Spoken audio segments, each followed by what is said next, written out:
जिस पर इस हुकूमत का दारोमदार है, ट्वीट पर सोशल मीडिया पर बताया जा रहा था कि जी फलां तारीख से फलां तारीख में एक शदीद बर्फबारी होगी। सवाल ये उठता है कि या तो हो ना आप सोए हुए हों और आपकी चादर खींच कर को ले जाए, जब आपको एक हफ्ता कबल वार्न कर दिया गया, अलर्ट दे दिया गया सर, लेकिन उसके बाद ये नतीजा देखिए कि 23 कीमती जाने, मासूम बच्चे जिनमें शामिल, और अभी तो ये 23 कह रहे हैं लेकिन जो बाहर सुनने में आ रहा है कि अमवात इससे भी ज्यादा है। मैं तो सर वो सोचता हूं, हम सब साहिब औलाद हैं, बर्फ की ठंड से, शिद्दत से कोई फौत हुआ या कार्बन मोनोऑक्साइड के खराज से फौत हुआ। कीमती जानें चली गई। आप सर तसव्वुर कीजिए, मैं कांप जाता हूं उसको सोचकर भी कि जब अमवात हो रही होंगी एक फैमिली की, जो मां बाप बच्चे सारे थे, पहले कौन गया होगा? एक बाप जिसके सामने उसके बच्चे ने जान दे दी तड़प तड़प कर, या एक वो मासूम बच्चा जो अपने वालिद को, अपने वालिदैन को बड़े इसरार के बाद लेके आया कि चलो मुझे मरी लेके चलो, अबू अम्मा मुझे मरी लेके चलो, मैंने बर्फ देखनी है। और शायद वो उसकी जिंदगी की पहली बर्फबारी हो जो आखिरी बर्फबारी साबित हुई। और फिर सर जुल्म की इंतहा है। मैं ये बात जो कर रहा हूं सर, मैं एक इंसानी रवैयों की बात कर रहा हूं। मैं इस पर किसी को, मैं ये नहीं, ऑपोजिशन हुकूमत जो भी, ये एक इज्तमाई नुकसान हुआ है हमारा सर। इससे हमारी इंतजामिया का, हुकूमत का एक खोखलापन सामने खुलकर आ गया कि कोई स्ट्रक्चर ही नहीं है इनके पास। मुझे याद पड़ता है सर, ये मैं कोई क्रेडिट नहीं लेना चाहता, ये फर्ज है हमारा, आइन भी कहता है जानो माल के तहफ्फुज, कि 2013 से 18 तक जब पीएमएलएन की गवर्नमेंट थी, 1.5 अरब रुपया ये मेरे जाती इल्म में है कि नवाज शरीफ साहब ने मरी के लिए दिया, मशीनरी बाय करने के लिए, जो मशीनरी आज भी मौजूद है। लेकिन कहां है, कहां जंग लगा हुआ उस मशीनरी को। फिर ड्रम्स के ड्रम्स होते थे सर, जो हम ये दे देते थे गोडाउन्स वालों को नमक के। और फिर नवाज शरीफ साहब और शहबाज शरीफ साहब अपने पार्टी के कुछ लोगों की, जिनमें ये नाचीज भी शामिल था, ड्यूटीज लगी होती थी, ग्रुप्स बनाए जाते थे कि भाई मरी का रास्ता क्लियर होना चाहिए, बर्फबारी। और ये तो एक अजीब ही लाल भुजक्कड़ टाइप शख्स है, वो कहता है कि 10 फुट बर्फ पड़ी है। और यार 10 फुट बर्फ तो वहां सकर्दू में शायद या कहीं माउंट एवरेस्ट पे पड़ गई हो, 17 इंच बर्फ पड़ी है, एक झूठ बोलते हो। और फिर मजाक उड़ाया जाता है, बजाय कि आप उनके जख्मों पर मरहम रखें, आप कहते हैं मूंगफली खाओ, मरी ना जाओ, एक दूसरे पे स्प्रे करो स्नो का। मुझे इससे वो याद आ गया, वो एक डीआईजी लाहौर थे, वो एक खातून के साथ साथ सियालकोट का वाकया हुआ। कहते ये वहां से गई क्यों थी, ये भी कहते ये मरी क्या करने गए थे, इनको नहीं पता था वहां इतना तूफान आ रहा है। और भाई तुम किस मर्ज की बुलाओ, तुम जो 100 रुपया टोल प्लाजा लेते रहे और गाड़ियों को नंबर देते रहे, क्या तुम उनको नहीं रोक सकते थे? लेकिन बात सर असल है, मैं वाइंड अप करता हूं, एहसास की। और फिर मैं यहां मरी के उन मकीनों का, उन रिहायशियों का भी शुक्रगुजार हूं जिन्होंने अपने घरों के दरवाजे जो मुतासरीन थे उनके लिए खोले। मैं उनको सलाम करता हूं।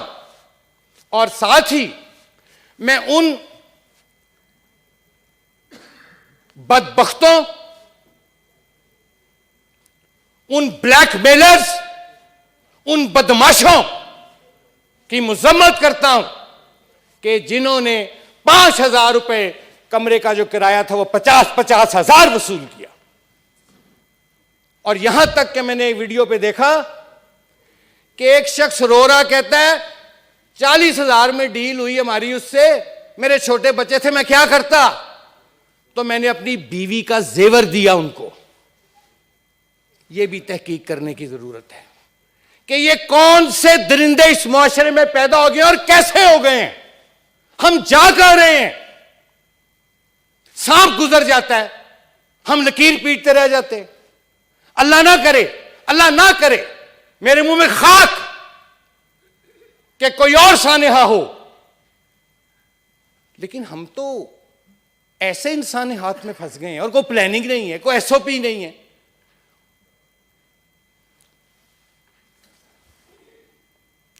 दूसरा सर, वो है ना, कहते हैं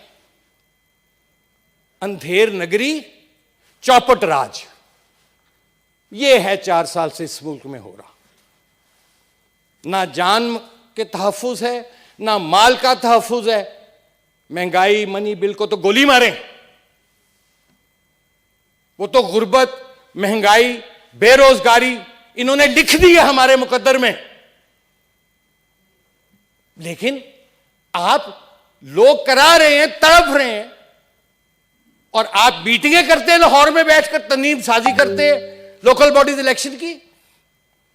रूथलेस, सफाकियत की इंतहा है ये। कोई भी हो, जो भी जिम्मेदारान हैं सर, और ये कमेटियां, कमीशन, ऑल नॉनसेंस। क्या हुआ आज तक?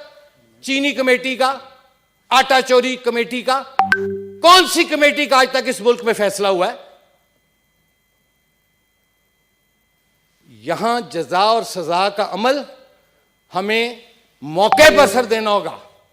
और मैं ये अर्ज करनी चाहता हूं बड़े दर्दमंद दिल से कि जो जो लोग, इनको मालूम है, हम भी हुकूमत में रहे हैं, हमें मालूम होता था कि किसकी क्या क्या जिम्मेदारी है। मेरे बस में हो, खुदा की कसम, जो भी जिम्मेदार हो सर, मैं उसको मरी की उसी बर्फ में गाड़ दूं जहां वो बच्चे मासूम, जिनकी गाड़ियां कब्रें बन गई, उनकी हद है सर। नाहिली की, ला तल्लुक की एहसास ही नहीं है और ठट्ठे उड़ाते। अल्लाह करे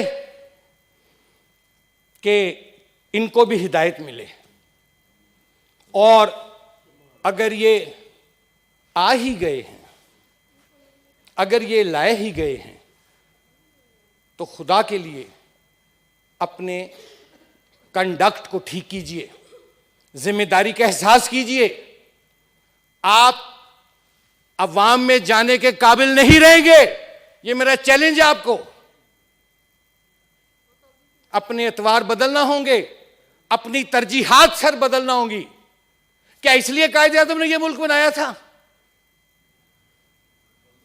कि चंद अशराफिया की अयाशियों के लिए? मैं देखता ना सर, आखिरी बात मैं देखता, अगर यहां किसी पिदरम सुल्तान बूद की औलाद फंसी होती मरी में, तो मैं देखता पूरे पाकिस्तान के वसाइल जो उनसे थे बरूए कार लाए जाते। आपको फिजाओं में, हवाओं में हेलीकॉप्टर उड़ते नजर आते। और चीफ मिनिस्टर जो पंजाब की ज्यूरिसडिक्शन है सर, वो 2 दिन बाद, 3 दिन बाद बड़े मजे से ऊपर से देख रहे हैं, जैसे पता नहीं कोई नीचे साइट सीइंग कर रहे हैं। और भाई उतरो, नीचे जाओ, उस बर्फ की ठंडक का तुम भी एहसास करो जिनमें वो दब के बच्चे मर गए। मैं बद्दुआ नहीं देता किसी को जिंदगी में, लेकिन जो लोग मर गए सर, उनकी आहें, उनके बच्चों की वो चीखें, उनके वो आंसू जो अपनी जान जाने अफरी को सुपुर्द कर रहे थे, इनको ले डूबेंगे, ले डूबेंगे इनको। आखिर में सर, वो कहा है ना, मैंने एहसास की बात की थी ये चंद दिनों का खेल है दुनिया। Sir, we are in transit, यहां कोई मुस्तकिल नहीं है। उनकी मौत कहने को कह सकते हैं, जो ऐसे लिखी थी, लेकिन असल चीज है एफर्ट, एहसास। वो कहीं मुझे नहीं नजर आया। वो शेर है ना कि वाय नाकामी मताए कारवां जाता रहा, वाय नाकामी मताए कारवां जाता रहा, कारवां के दिल से एहसासे जिया जाता रहा। Thank you very much sir.